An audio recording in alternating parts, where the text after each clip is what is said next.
Ladies, welcome to the Thrive Live conversation. These conversations are basically just for us all to get together for either a purpose or just to connect. And I feel so strongly about what our topic is today. And it's about teens and the mental health of their wellness, but also helping them and helping parents essentially, because I feel like the parents are the ones that we need to work through. However, we're working on the teens, and there's no doubt in any one of our minds that we need credibility of why our kids and our teens need support these days. Being going on the third year of a pandemic, wearing masks. I think enough said about that, but what I want our conversation to just really revolve around is not so much of the why, because I don't think any one of us could argue why our children are struggling, but statistics showed even their mental health decline prior to the pandemic, according to the CDC. So now what? Now what do we do and how are we here for them? And I think, just having you all on the panel today warms my heart because I know that you have an interest in supporting them and also maybe even their parents on that level, because we're in this sandwich of parents, right? And teens. And then how do we help them and teach them that there's other alternative ways? Right now, therapists could take years to get into, and I haven't heard less than 6 months to get into. And I was just speaking to a woman yesterday who was saying that there's many resources for the younger children, but not for teens. And so what we're seeing is that there's more of a need, but there's less of opportunities or less resources and less conversations around supporting teens. So let's chat. Let's introduce ourselves first. So I'm Elizabeth Sanchez. I'm the founder of the Magnificent Mamas and the co-founder of the Mental Health Alternatives Project, with my co-founder who is on the panel today, Diane. So I'll let her introduce herself and also tell her story of who she is and why she's here. So Diane, will you introduce? It's great to be here. So yeah, my background, I retired as a CFO about 4 years ago. I was working at a boarding school where the boarding school really was so in tune to teens and mental health. I do have 2 boys that are now almost 25 and 23. So I'm on the other side of teenagers. And so I can certainly relate to the stress of all of that and the anxiety. And my heart just goes out to parents now who have the teens going through our current situation, which is certainly challenging. So my passion really has been mentoring and helping women and mothers really find wellness through nutrition, through sleep, through stress management. And I've always felt myself coming back to their children, like how can I help mothers help their children? And so the Mental Health Alternatives Project with Elizabeth and Amy has been such, it's like an aha, like, yeah, this is where we need to be. This is where I need to be going to help, to support and give love and share my experiences and sort of what I focus on with food and the general wellness space. So I'm happy to be here and look forward to sharing some information that I've come across and what I believe in. So good to be here. Awesome. Thank you. Thank you. Dana, will you introduce yourself? Yes, ma'am. Thank you. Thank you, Elizabeth and Diane, for the opportunity of being here. My name is Dana Gomez. I'm an emotional wellness coach. I specialize in anxiety and emotional empowerment and mastery. And I'm here in Orlando, Florida. So the temperatures are as unstable as the traffic. So I like to say. Yes, I saw that you had to wear a sweater a few weeks ago. No, it was like for real cold. It was like 20 something, 30 degrees. So there was a for real cold here. It only lasted like 2 days. So that was our winter. But we are back now with beautiful, again, bipolar weather. So in the morning it's 40, in the afternoon it's 80, just kind of all seasons in one day is what we get here. So yeah, as I said, I'm an emotional wellness coach. I specialize in anxiety and emotional mastery. And I started with adult women, usually women that were CEO type women, anxiety, just kind of figuring out who they were at home and then in the workplace. And it's transitioned over the last year or so, working with their teens and their children now, now helping them with the anxiety. I am a mother of three. My oldest is 26. I have a 21-year-old and a 17-year-old. My 26-year-old and my 17-year-old suffer from anxiety. My daughter, who's a 26-year-old, had health issues. And so going back to school, that was an issue for her. But my 17-year-old has suffered from anxiety, and it's not just pandemic related. So one of the things that I've been seeing working with the teens over the last year and a half now has been safety. They just don't feel safe in school. So it's more than just health related. It's the threats of what's happening in school, even though, you know, social media doesn't cover it a lot. We as parents are getting the calls of, well, there was a threat in school today. And my son actually experienced something like that in elementary school. So that triggers him constantly. So the children aren't feeling safe, is what I'm seeing a lot also. And so when I work with them, it's helping them to manage their anxiety, noticing the triggers, how to work through that, and how to literally create an energetic space for themselves to manage that anxiety when they're starting to feel that way. So yeah, that's a little bit about me and what I do. Thank you. That's amazing. Thank you. Tessa, will you introduce yourself? Yes, happy to be here. Thanks, Elizabeth. I'm in Switzerland. And let me start. I've always been fascinated by what humans are capable of, by our potential. And I've explored this on the one hand in different careers myself.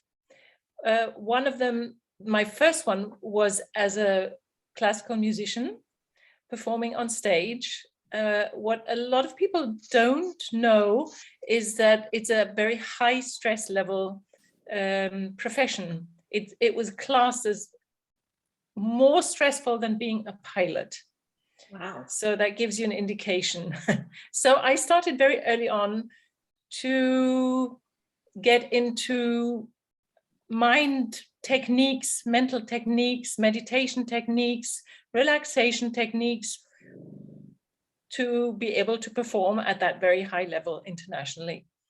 I had a second career as a visual artist where I explored the effect of images and colors and shapes and how images inform us. And they both inform us in the sense of giving information, but they also inform us energetically and how we can use them for our purposes, to relax, to inspire, all kinds of things. That my third career was as a trainer, in-house trainer in business. So I switched from art and music into the business world, which was very difficult for me. But I had reached, in music, I'd reached what I wanted to do. So I, needed to earn a living. And I started, because of my languages, I started teaching languages and set up my own business. Because of that, I was then asked to do some coaching, which started with expats, with women, like so-called spouse coaching, women coming to Switzerland with their husbands, usually. And I was there to help them find a meaningful pursuit. So it was about, finding a job, but maybe further education, charity work, whatever, meaningful pursuit. As a result of that, I was asked to do career coaching and outplacement. I'm fast forwarding. So I find myself working with business people, very high level, C-level. And now going back to human potential, I have found in all those and so in parallel, I was always interested in all kinds of things that have to do with the mind. besides meditation, it was also shamanism, just exploring what we are capable in our minds and through creativity, of course. And I found that there's a correlation, and that's why I'm here. There's a correlation between living our potential, which is connected to our purpose, and illness of any kind, whether it's physical or mental. I developed, with my background, I developed certain tools. One of them is creative expression, artistic expression. One of them is music, but also just listening to music. It doesn't have to be, you know, playing an instrument. And I use certain techniques with these high-level executives who have self-hatred, anxiety, all kinds of things. I also have done projects with teenagers, art related. So they do a project like they compose a piece of music for the first time. I help them. And where I see my potential to help in this particular case with teens is to support finding that potential or uncovering the potential and expressing it. And when you express artistically, for instance, you're expressing from essence, but with no judgment, in my case, obviously. Also finding some kind of vision or purpose or mission in a safe environment, I think can unlock a huge potential. It is quite well known that that really helps people who have mental problems. And I can go on and on and on, but that's like an introduction. Very robust background you have, Tessa, I would say. And interestingly enough, we have at our live event here in a couple of weeks, we chose 3 practitioners because we felt very strongly about the need for sound healing. So we have a woman coming to share the sound healing and how that can have an impact. So it just really ties into exactly what you're saying with the sound, but also the vibration and how we are energy, right? And so when our energy is shifted, and even like you said, just listening to music can be so beneficial and so therapeutic, where it's such a simple thing, you know, just to take them from that extreme high intense anxiety or frustration or even depression. I know for myself, when I have 2 children, a 16-year-old and a 7-year-old, and you can imagine having the variety of ages, they get at each other. And my go-to answer is, let's have a dance party. Mommy's gonna either say something that she can't take back or like I'm gonna lose it, right? So what I do is I turn the music on and I turn it up, and I either, again, it's either, for me, it's like disco or something from the 80s. And or with my background of healing, I love music without words. Again, just that instrumental sound. So, but it takes the energy, it takes that prickly pear out of the room. And so I can really tune into what you're saying, Tessa, on that level of just really recalibrating the vibration of what's going on within our bodies. And we can use that with music. Absolutely. I think there's a music for everything. And it's so simple because because we're vibration, we resonate with the beat of the music. So choosing the right music, whether we want to or not, our cells, our body just does it. And that's why it's such a great instrument and such an easy instrument to use. Mm-hmm. Yeah, it's so interesting. I'm even just thinking about, I was an infant massage instructor, and I taught parents how to help their children through, like, especially from infancy to now the adolescent age, and help them deal with stress let's say, for example, if they were at the dentist's office and mom couldn't necessarily cuddle or dad couldn't cuddle that child. But so what we would do is teach them tapping, to tap either you, the parent, to tap their arm, or the child to tap their arm. And isn't that in such congruency to music and vibration? And, it's the body feeling the sound of going back to the heart, right? So when we think about our heart and the thumping of the heart and the ease and the calmness of a calm heart, not an anxiety ridden heart, but bring that thump back to the body. We taught it in an infant level and also an adolescent level, just the tap and calmness of what that does. So it kind of feels like it's Absolutely. Yeah, I mean, a calm, you cannot be excited with a slow beating heart. Mm-hmm. Right. So you can either go through the mental or emotional, calming the mind, which will then calm the body, or you can calm the body in an instant, and that will have an effect on the mind. It's just, yeah. Wow. One of the things that I love to do is have vibrational frequency music just kind of playing in the background. So even like just having it in the house, I can't tell you how wonderful it is for the dogs and for the kids. But like that frequency music, the 888-444-523, any of those frequency musics, just like having it on YouTube, they'll play for an hour or a couple hours, and it's just nice because it kind of sets the tone for the energy in the house. And you can always tell the difference when it's up playing. So Dina, will you share a little bit more about that? Because I think a lot of listeners would not know what you're talking about when you say frequency music. Yeah. I apologize. That's okay. So just like you were talking about, like with the sound healing and a lot of what Tessa was talking about, those frequencies, there are certain frequencies that every emotion carries a frequency. And with those frequencies, those higher frequencies, the calm and joy, those are the higher vibrational frequencies. But when we listen to the sounds, each one of those sounds carries a different one.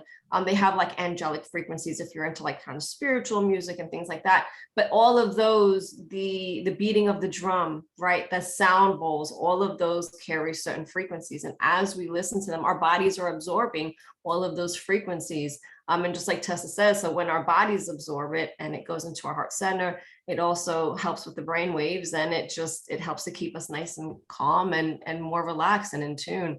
I mean, you start feeling more aligned. You, like Tessa said, you can't be in a state of anxiety and calm at the same time. So if your body is feeling that because it's receiving those frequency waves from the sounds, from the music, then it affects everything else with us energetically and mind-wise. So you play it while like the kids are home. I know it's always on. Necessarily all kids. Always on. It is always on in the background, especially.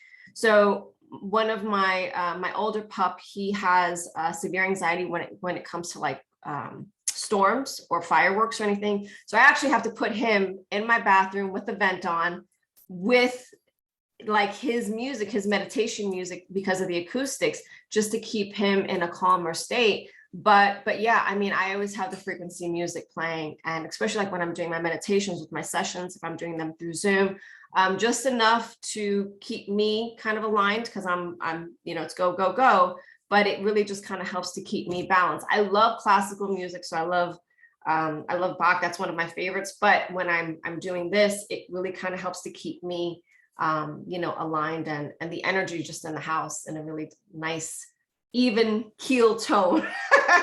That's funny. You can see it because everybody's just kind of like, yeah, it's immediately. I know it's interesting you brought that up, because I just remembered a story, and I was telling Julie Fisher, who was our sound healer for the event, that I was training when I was like 27. I decided I was going to do a triathlon, and it was a big challenge for me. And I lived at the time in Pennsylvania, where we lived with severe hills. I would put on Bach to train like to ride my bike, and like a 27-year-old, like, first of all, but only because I knew how it helped babies and calm them. And so I thought, if I'm going to get at this hill the best to my ability, I'm doing it through Bach. I'm doing it through like classical music, so I can tune into the rhythm of that music and move my body. And I'll tell you, it was so profound that I would even made me like just aware how I was even gravitating to the calmness of the music. So my body stayed calm, even in spite of training that hard. So it was really interesting. And that you bring that up, yeah, I listen to, like, when I know that I need to be like hyper focused, that's my go-to. Like, I'll just put it on and it just goes. But I know, like, when I'm running sessions throughout the day, then my meditation music on, my frequency music on. And the frequency music is great because there's different things you can use it to help clear blocks, clearing chakras. So there's different frequencies for different effects that you're looking for, but they're all very, very effective. So. And you said you get those on just right on YouTube. Yep, YouTube. You can put frequency music. You like I said, 888-523. What's another one? 777-1111. So any ones that you can even put frequency music, and you'll just have a list, and you just kind of pick which one you want and just let it play. I'll put those in the show notes too, because I think that's. Yeah. I've done it where I've written the numbers on Post-its and put it on my child, like when he had a bellyache or something like that, and we would read the frequency numbers. Yes. I would have him read it, and there's something definitely real to it. I always say children can't lie, and animals, if it works for them, it can work for anybody, because they have less of a judgment.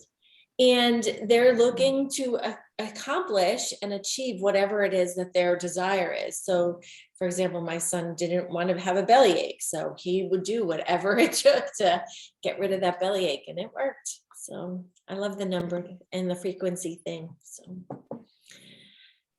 Tessa, I think you had a thought on what we were just discussing. Did you lose your thought? You mean when you talked about Bach? Yeah. I just wanted to say that, I was a flutist, and Bach was like that was my composer that I played. Just a little aside, nothing really, important in that sense. That's nice. That's nice. Diane, did you have any thoughts on that whole segment of frequency and music? Yeah, I mean, I think that music is more, I guess for me, I'm not a creative person. I'm sort of more in the, accounting to-do list world. And so, but now that I'm more open to these ideas, I certainly can say that music has played a strong part of my life the past few years in my own healing.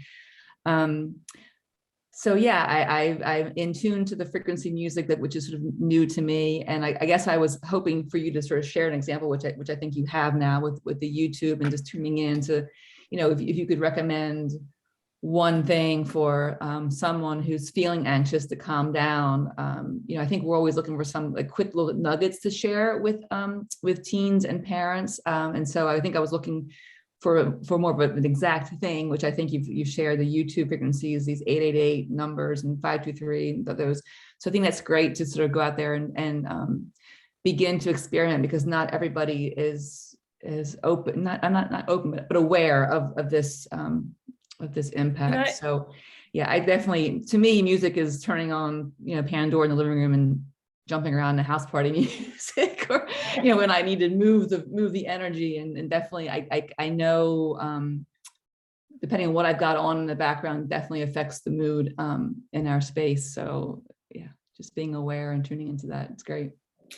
And I also wanted to say something else, just because it popped in my thoughts.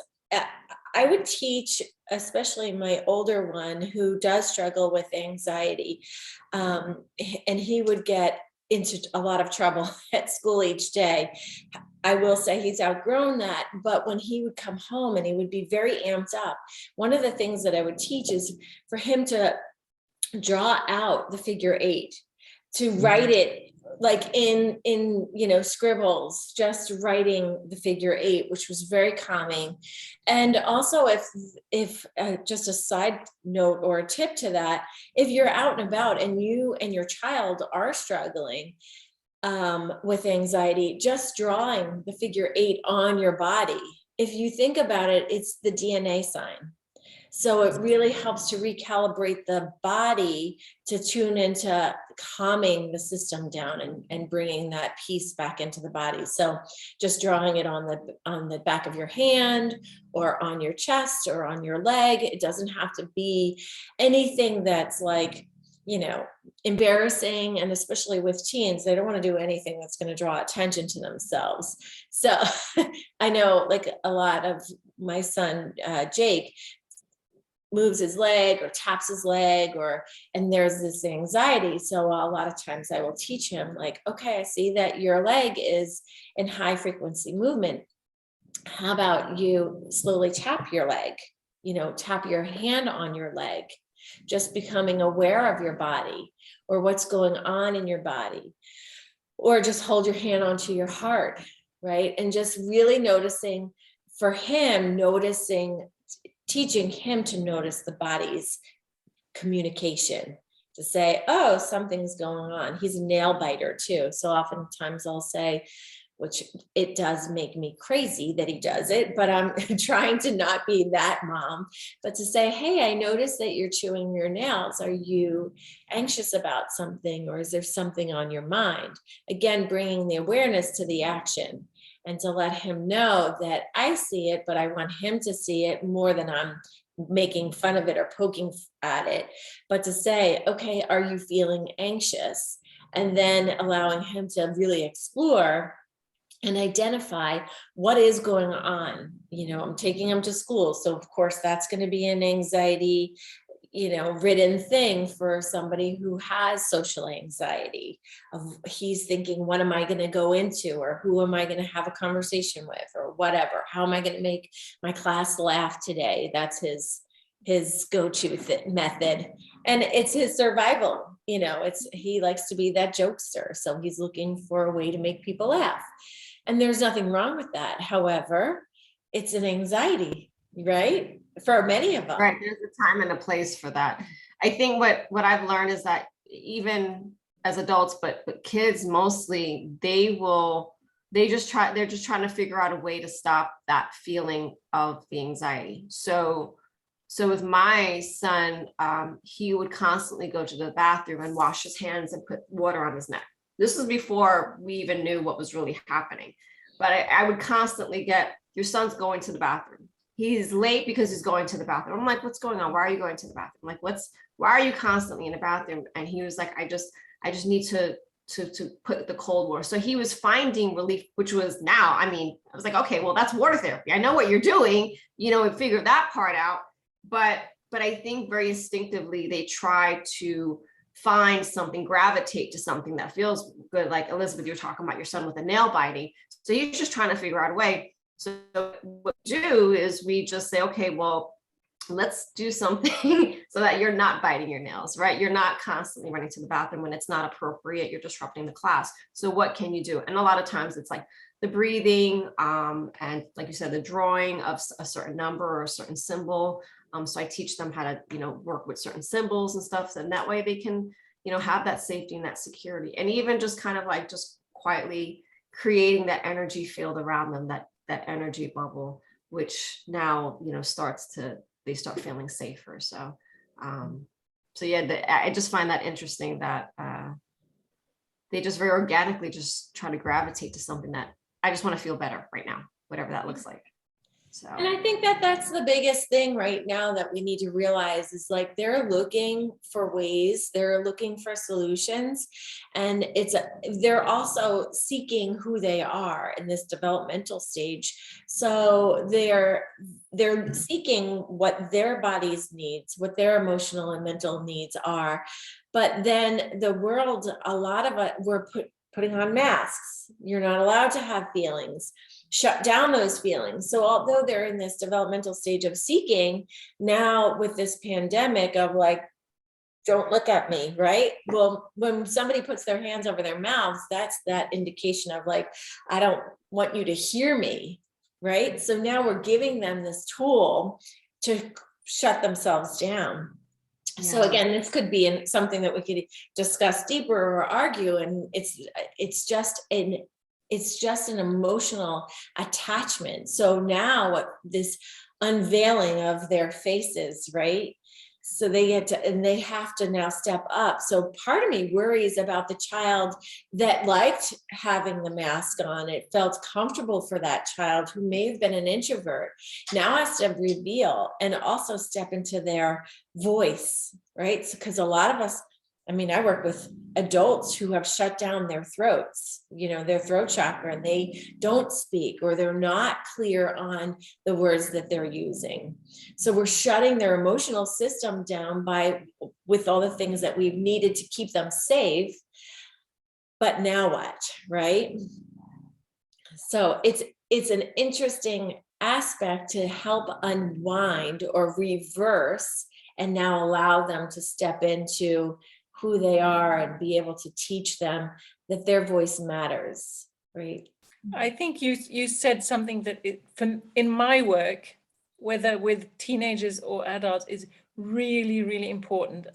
I've come to see that knowing who you are is like one of the keys, but also loving who you are. So it's this combination. And I think what happens when you're depressed, or you're not feeling well, or you don't really like yourself, and I think a lot of and our world does not teach us to love who we are. It teaches us that we should be different, we should be look a certain way, like on social media, we should act a certain way. And I find that just doing little exercises with my clients on that topic, but also exploring really who you are. And that means, what you like, what are your talents, what are your skills, what are your ideas, what are your dreams, all of those things often don't have that much space in school. Mm-hmm. And to do that outside of school can really liberate something. And once you have that, I mean, you spoke about the bubble. I feel that is filling the bubble, it's not just protecting, but it's actually filling up, so that who I am is so full that it can't be filled from outside with, other people's expectations, aggressions, demands of how to act, how not to act, and so for me, it's like this trifold: know yourself, love who you are, create what matters. And if something in there goes lost, then you start having problems. I agree. I've also seen that adults and children, teens and young alike, is that they're wearing all of these labels, right? So the second that they are diagnosed with anxiety or depression or whatever it is, now this is who I am. That's the person I am. Exactly. Hi, my name is Dana, I'm anxiety. And so when you take that away from them, then I don't know what else. Okay, I'm a son, I'm a daughter, I'm this. So there's always a label. But if I say, okay, well, Tessa, who are you, on a very organic, very just raw part, a lot of times they just really don't know, so this is, when I work with them, I give them the permission to create themselves.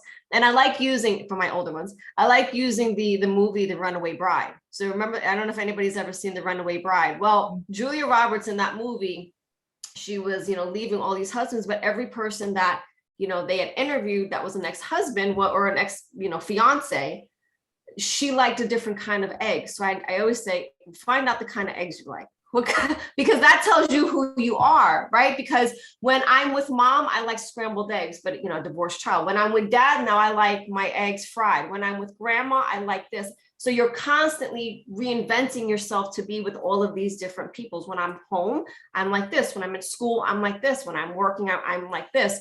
So you never really know who you are on a very fundamental level. So it's giving yourself the permission to love yourself and create those little quirks, right, that make you very unique and make you you.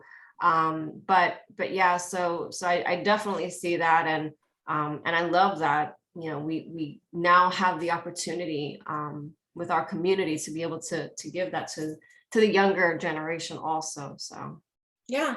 And I think that it's also, it stems from, you know, parenting, to loving on ourselves, to say, this is who I am. And this, you know, I'm quirky, I'm silly. I'm okay with being quirky and silly. When I was a teenager, I certainly didn't want you to think or say those things about me, right? So, but stepping into what I call my power, to say, this is me and I love me, and I accept that you don't love that part of me, but it doesn't mean that you can't love me, right? And so I think, again, being able to say, there might be parts of me that you don't love, but there's a lot of me that you do love, right? So it's okay for us to not like all parts of one another. And I think we need to teach that to children and ourselves, for that matter, because especially in relationships. Fortunately, I'm married for 22 years, but I struggled with this for years because I went through abusive relationships prior. And I thought he had to love everything about me. So I thought I had to be everything he wanted in a woman. Don't we all? Right. But there were times where I was like, wait a minute, but I really like being silly. And he thinks silly is weird. And, you know, early in the relationship, now, for God's sakes, I'm turning 50 in a few months. I'm like, you don't like me, guy? Don't look at me like you're not going anywhere. You love me. But it adds fun and vitality to our lives, right? And my children also get to see that mommy isn't always perfect, and mommy isn't always, you know, taking care of the household or making things right. I can be silly and daddy can still love me even when so I think that's also just that spilling down upon them, so they can see it's okay. It's okay to be who you are. And, you know, whether you're an athlete or you're not, and you're not matching your parents' expectations.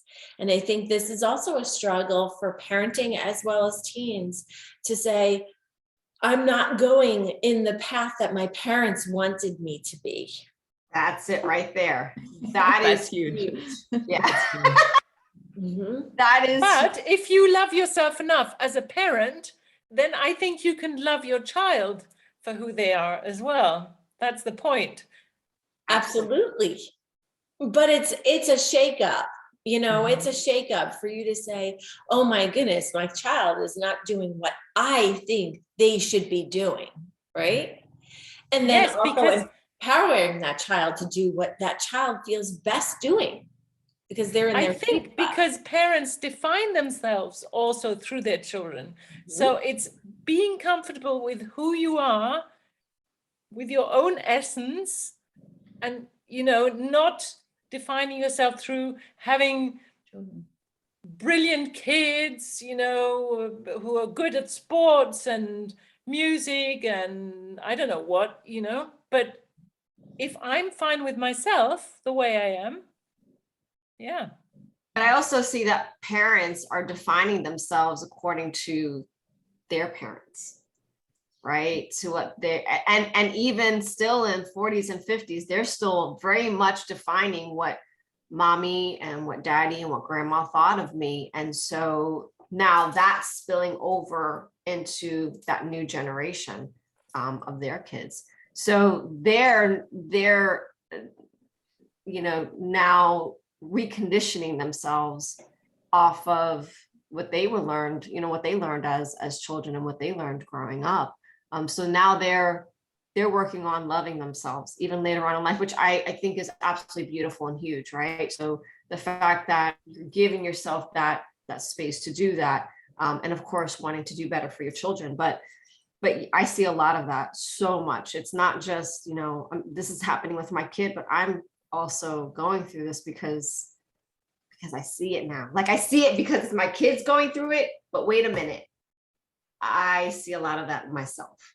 Mhm. So Absolutely. And the whole conditioning thing is so deep. yeah. You know, we're all conditioned. We look at life through a lens and we're not even aware that we're looking through a lens. And that's one of the things I explored, you know, with minds, what I call mindset. But did you know that the NASA actually explored this, that when we are born, they set up certain criteria according to which what creativity means, and highly creative means, like genius type creative, that we are born innately genius creative level, and we slowly lose that over the course of our, you know, upbringing, education, schooling. And by the time, I'm not sure exactly, but I think by the time we're 30, there are just a few % left of people who are still at that level. So, you know, that is the degree. I'm not saying that we would all automatically always be, you know, if we had the right upbringing, maybe that's too simple. But I do think that we lose an awful lot in our upbringing because of certain, you know, we have preconcepts about what is right, what is wrong, what is good, what is bad, you know, and that's why to me, love has become like the real core energy that can break through everything. If you, again, if you love, you can't be anxious. Mm-hmm. And it's interesting because I find that a lot of, again, going back to the adults, but teaching children, that giving them permission, it's okay to have fun. So that second chakra, which is creativity, is also correlated to playfulness. And I can't tell you how many, especially women, adult women, forget that there's time to to have playfulness, and that we forget how to. And we feel like it's too silly, or it's, you know, there's no time to do that. But the truth is, going back to your point, you need it for creativity. You need it to be able to step into what your power is, your desires are. You need it for the whole emotional balance. And so without it, we're blocked, right? And then we can't teach it. And then we can't give it permission for a teenager to be playful. And they need it for the essential rights of being a human and enjoying the pleasures of what life offers, right? Because we take it so serious, like life is so serious. And yes, it is, but it doesn't have to be so taught to be serious, right? Absolutely. Absolutely. Well said. Well said. Diane, do you have any thoughts on these points, or is there anything that you would like to share on your perspective? Yeah, so I mean, all this has been, it's great. And you know, I'm so excited to have other people like listen in onto our recording, because I think there's some great little pieces of things that can help real easily with parents and then teens. And I think having fun is, you know, that was sort of one of my core elements of health coaching, was you got to have fun. You got to go back and find ways in which you can bring playfulness back into our lives. And, you know, it's okay to be silly and quirky, like, and maybe it's 40 and 50 as you start be more freeing. With the 50, I'm like, I don't even care what you think about me. Like, here I am, world. And I think it's a great example to show our kids. And I think there's so much I've learned recently that I sort of wish I knew when I was 30, you know, bringing up my teens, but I'm happy to share with them now as a 50-year-old woman, and they're in their 20s. It's never too late to learn and to share that. But I did sort of have a few little nuggets I wanted to share about food and nutrition, because I think some of this is super fascinating for me. But I mean, it is true that food does have the power to improve mental health and help with anxiety and help with depression. There's a new growing movement, it's nutritional psychiatry, that's out there, and it's really focused on nutrition to optimize brain health. And in doing this, we can sort of prevent and also help with depression and anxiety as adults and as teenagers and every being. A fun fact that I sort of boggled my mind was that our brains consume 20% of our calories that we take in a day. So that's, think about all the things that we do and eat and exercise, but 20% of it goes to the brain, which is, to me, a large percentage, right? And we should be paying attention to that. I'm a big believer in that we need to be eating whole foods and less processed foods. Unfortunately, I believe the modern changes to our food supply have changed the way that we nourish our bodies. Instead of getting nutrients from whole foods, we're getting chemicals and we're getting preservatives from easy, processed, ready to go box foods. And I think it's really done quite a bit of damage. I know in our body, diabetes, inflammatory responses, but it's also doing damage to our brains. Mm-hmm. And the inflammation is coming through with anxiety and depression. So I do think that part of the new rise in teen anxiety could be the way we're feeding our kids. It's certainly worth a pause and to look back at that, because food is something that we can easily control. There's easy, small things that we can do to help give us better starting points.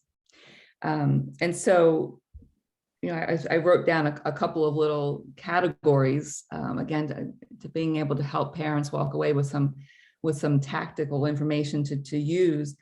I always start with my health coaching clients that I never restrict. I don't take away anything. I think let's add to it, right? So if there's any way that you can add leafy greens to your day, if there's any way you can add rainbow fruits and vegetables, just think of these pretty colors out there.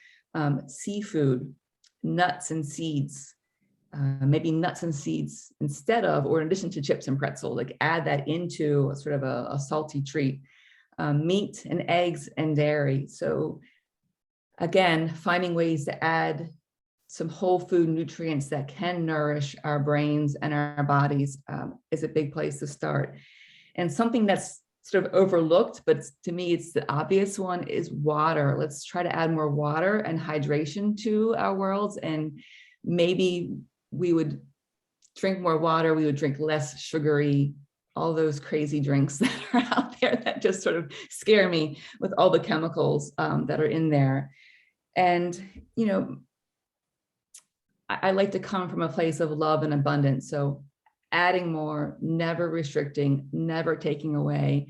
I do worry about diet culture. I do worry about body image. All that stuff sort of plays into what we were talking about loving yourself, loving your body, taking exercises to make sure that you are practicing self-love are so important. And it can start with what we're putting into our body. So, and then, further along is really then being in tune to how that food makes you feel. If you can sort of think about, well, I had an apple this morning, how did I feel? Oh, I had a donut this morning, how do I feel? And we can really bring awareness into our body, and we know I felt better when I had the apple, so I'm going to eat more apples.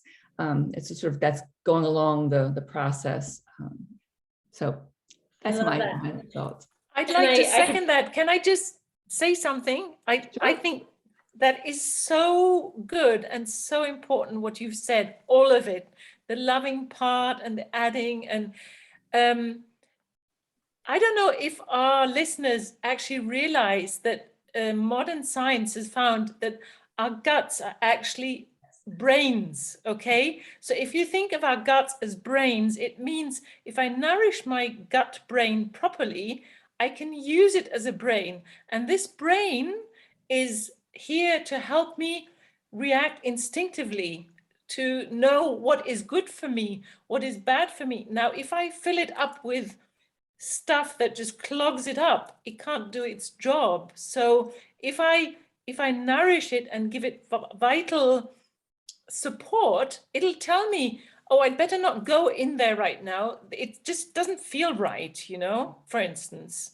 And that is all of these things work together to create mental health. I just feel I needed to say that. Thank you. Yeah. Yeah. Yes, and it's so true. And even to your point, Diane, I know just recently Jake said to me, Mom, I had a salad for dinner the other night. And he goes, it was really good. And I felt really good after it. I was like, good. I love that he was in tune with it and he was partnering with his food. And I think that that's something that a lot of us don't talk about, is partnering with our foods, because we partner with people, we partner with ideas, but what about partnering with our food to make us feel in partnership with life, right? And so that's what he was saying to me as a 16 and a half year old, saying, I felt really good with my eating that salad. And I'm like, I love that. it. Oh. What a great mom moment. Right? Awesome. I know. Those were such great points. Thank you so much for that. Yes, absolutely. This has been such an awesome conversation. I just want to thank you all just for all the wisdom that you've shared. I loved the congruency and all of our thoughts and our opinions. And I think that ultimately at the end of the day, not only are we walking our talk, we're also teaching this and we're putting this out to the world for all ages and stages. So whomever is listening, whether it's a child, under teen and above teen, and even the 20-year-old to the 40s, 50s, 60s, or 70-year-olds, there's never the right or wrong time to start taking on these new habits, new behaviors, new thoughts. Because I've worked with 70-year-olds who have changed their lives and the trajectory of where they're going, and just to embrace the day-to-day life with a lot of these tools. And it just makes my heart sing, because again, there's never a wrong moment to take on new behaviors and skills. And it just makes me happy to see people thrive in life. And that's what you all are doing. So I want to thank you all for being here. Before we go, will you just share maybe something that you're stepping away from this conversation with, an aha moment or something that you heard that might have lit you up to say, I can't wait to share that with my network of people? Putting you on the spot. I mean, I'll I jump think in. for So- me, Oh, you guys are all jumping in together. I love that eager attitude. Go ahead, Tessa. for me, it was what you said about coming from a place of abundance, not taking anything away, just adding the healthy. I think that is, to be reminded of that and to hear it like that. Thank you. Good. Awesome advice, Diane. Yeah, and I think what resonates with me, I don't know, it's not a new thought, but it's a great reminder to sort of to love yourself. I love the points where sort of get who you are, know who you are, and learn how we need to figure out who we are, but do it. Learn who you are and accept who you are and love who you are.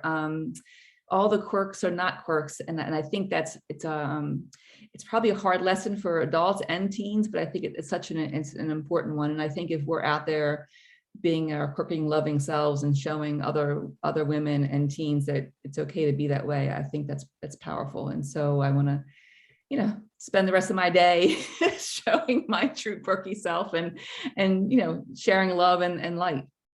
I love that. Thank you. Dana, do you have Yes, ma'am. So for me, I think listening, I think it's just such a nice reinforcement. So some of the things that Tessa was talking about when it came to like music and frequency and just the different types of expression and ways of calming the anxiety and using just such creative outlets in order to really learn ourselves, love ourselves, but also be able to handle the mental. And then of course, Diane's with the giving, being in abundance instead of taking away. That for me also is very, very impactful. I love that thought also. So thank you so much, ladies, for your wisdom. Thank you. It's such an honor to be here with you guys. Oh, I love the love that's being shared. It's so wonderful.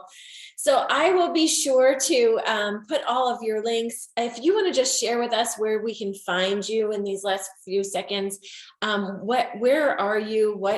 Where can we find you to tap into you? So what's your website or where do you hang out? Tessa, you want to share yours? Yes, mine is, so I have different websites, but my newest one where I've also published a book about this whole topic. It's called Our Secret Potential. Wow. .com. oursecretpotential.com. Awesome. Thank you. Dana, how about you? My website is www.s as in sage, the letter N, the letter H as in harmony, coaching.com. And that's my company, Sage and Harmony Coaching. So snhcoaching.com. You could also find me on Facebook and my under say SNH Coaching, Sage and Harmony. I'm there also. So feel free to follow the page. Lots of great videos and tools on there. So thank you. Excellent. Diane, where are you? I am Be Well with Diana Lee. I'm on Facebook and Instagram, and the website is www.bewellwithdiana, DIANALEE.com. Wonderful. And I am Elizabeth Sanchez, and you can always find us at magnificentmamas.com, and all of our social medias are Magnificent Mamas Collective. So you can find us on Facebook and LinkedIn, and we meet here every month for a live conversation. So we love to have conversations and bring people into the conversation. So if there's something that you want to hear about, want to know about, please reach out to us. You can email me directly or DM me, Elizabeth at elizabethasanchez.com, because I love to invite and encourage a conversation rather than be constantly spoken at or towards. I love this connection in the community that we provide for women to feel safe and secure and to be heard and to listen and also to be nourished. So that's the whole behind the scenes thought process on the Magnificent Mamas. So I thank you all, Magnificent Mamas, for being with us today. We'll see you next Thank time. you, Thank you, Elizabeth. everyone. So Have a much. great day. You've created such a wonderful space. Thank you so much. Thank you. I appreciate that. Awesome. Well, you guys have a wonderful rest of your day. Thanks. Bye, ladies. You too. Thank See you. ya. Bye, everybody. Lovely to meet you all. Nice to Lovely to meet meet you. Bye. Bye. See ya.